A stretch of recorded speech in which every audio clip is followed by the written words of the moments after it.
break of dawn. I don't want the sun to shine, I wanna be loved. Break of dawn. It's this magic in your eyes and in my heart. Shout out to MJ, rest in peace. But today is a great day.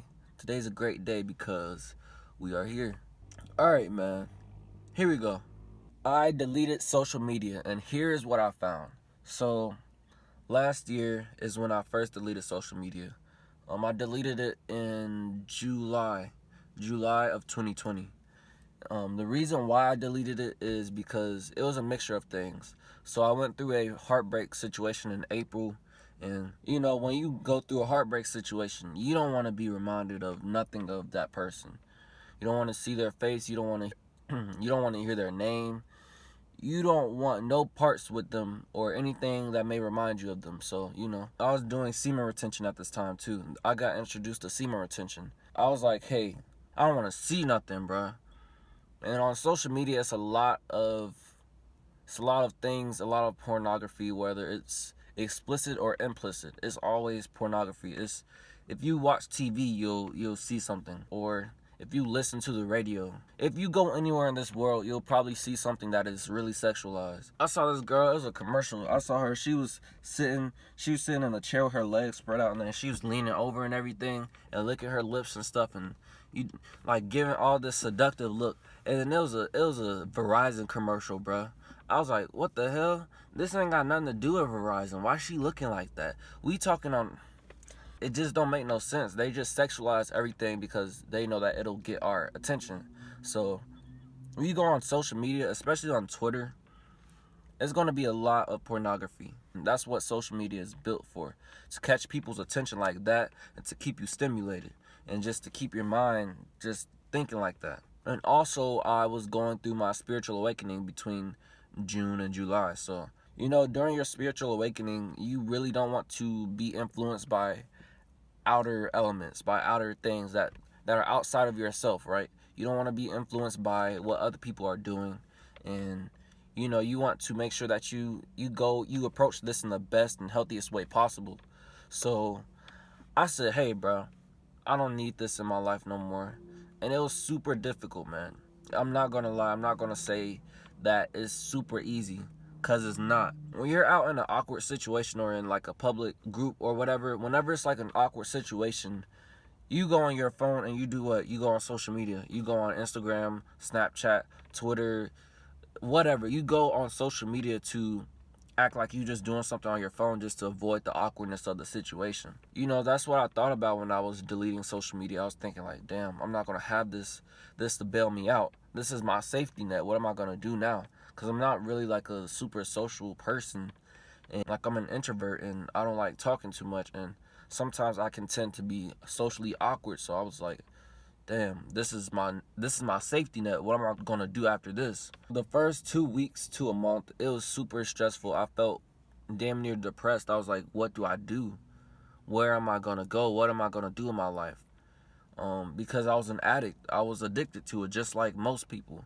I was addicted to the likes, the followers, the people commenting, and just getting attention on social media, or getting some type of validation from somewhere outside of myself, outside of me within. I realized how much time I wasted just being on social media, because 1 minute can turn into 1 hour, and you're just on there just scrolling, watching God knows what, just things that are just wasting time just because you're bored or you want to avoid a certain situation. I spend so many hours on social media that if I just deleted it, then I will have to find something else to fill in between that time, which gives me more time to be productive, which gives me more time to do something with my life. And like I said, it's an excess of subliminal pornography.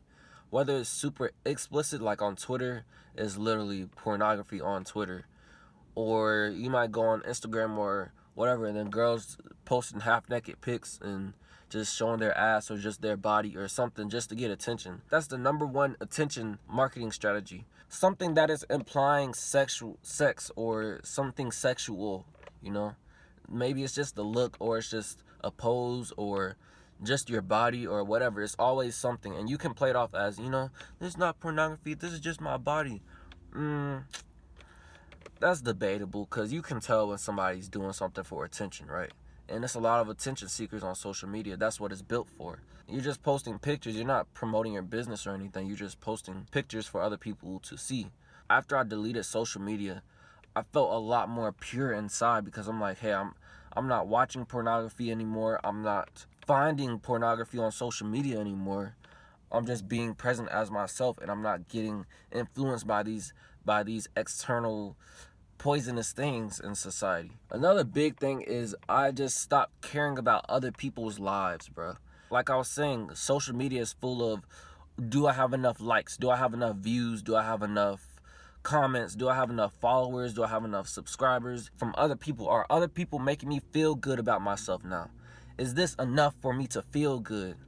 If I post this half-naked picture, are enough people liking it or commenting it? It's a lot of that, as well as you go on social media to see what other people's life is doing, like what other people are doing in their life, especially on Snapchat, bro. Snapchat is one social media place that I feel like is just not healthy at all.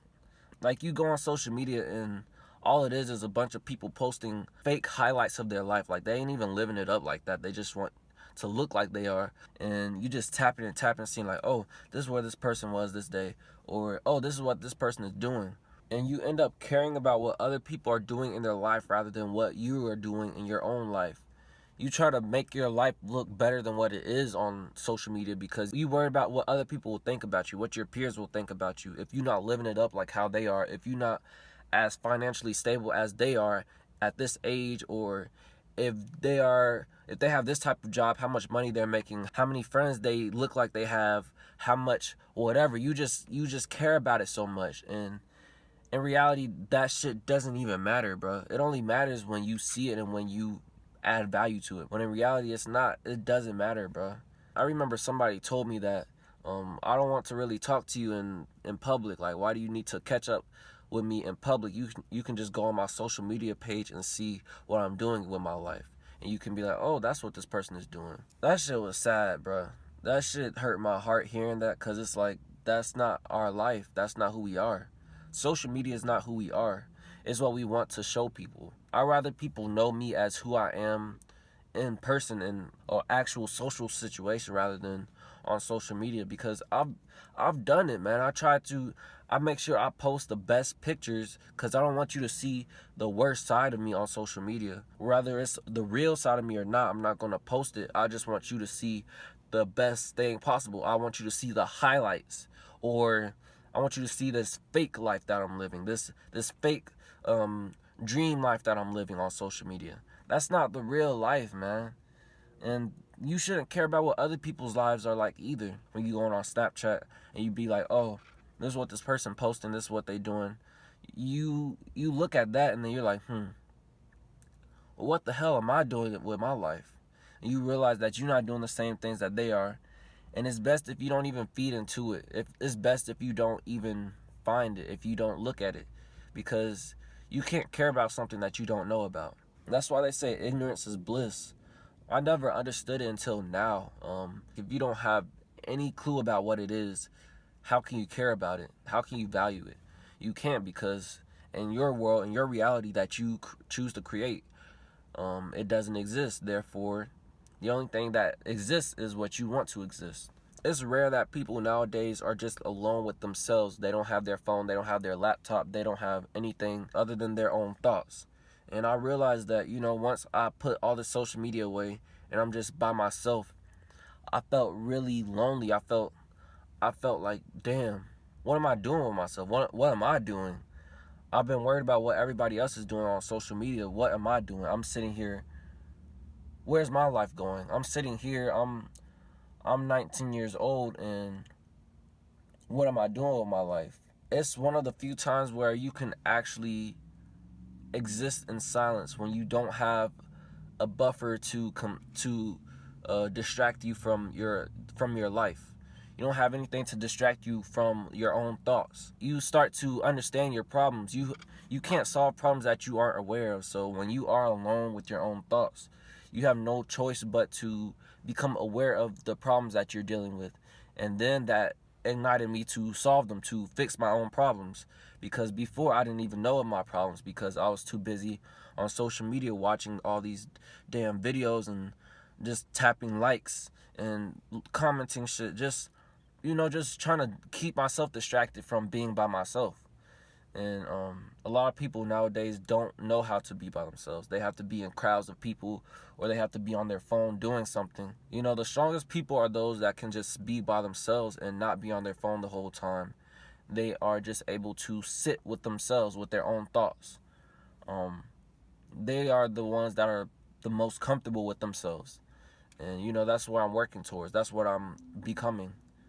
Also, bruh, I got a heightened sense of awareness. I was on my spiritual journey as well when I was doing this. So I just realized, when you're not looking down at your phone all the time, when you're not looking down at your phone, you keep your head up because there's nothing on your phone that's important, that's more important than everything around you other than nature, right? Nature is important.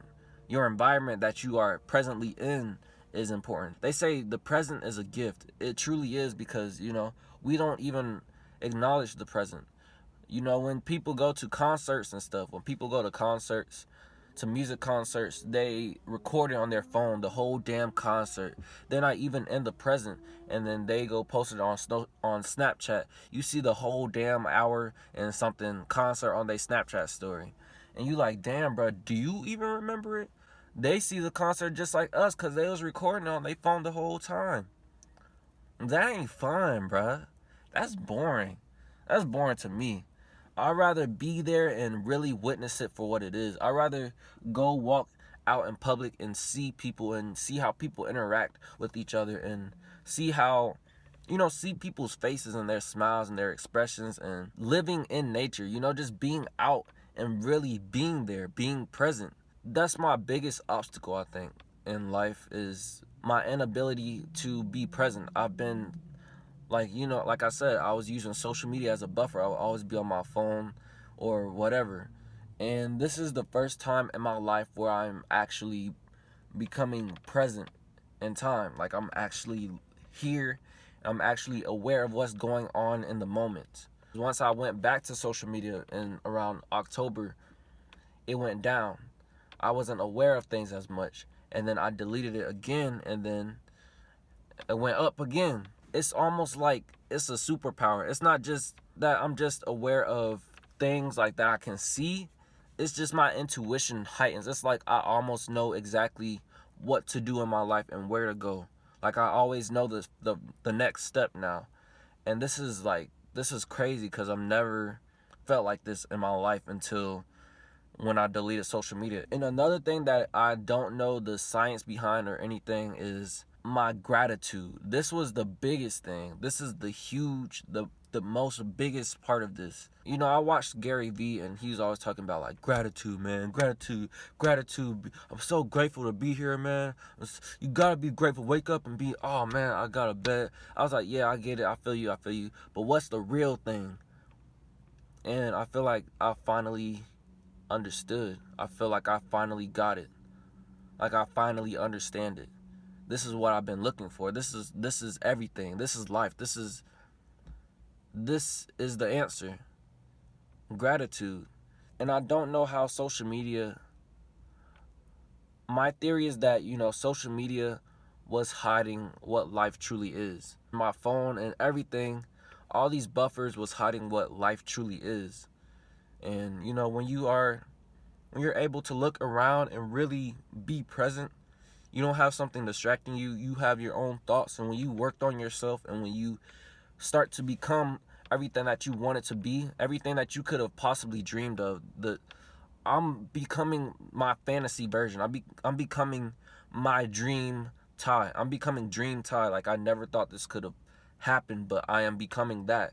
And, when you are able to sit with yourself and sit with everything that you work hard for, you start to become grateful for what you worked so hard for, as well as the things that have always been there, right? Like, I have a great family. I have a house. I have a bed. I have life, man. I'm waking up. I'm still waking up to this day, bro. I'm not starving. I'm not dying. Everybody's going to go through some trials and tribulations, and not every day is going to be a great day, but, man, look at what I have. Look at everything I have to this day, I'm able to complain about my problems. Or I'm able to even know that I have problems. There's people who aren't even alive today. And here I am. I'm actually able to have problems. That's a privilege. That's a blessing in disguise, and you won't really realize it until you become grateful, until you are able to develop gratitude.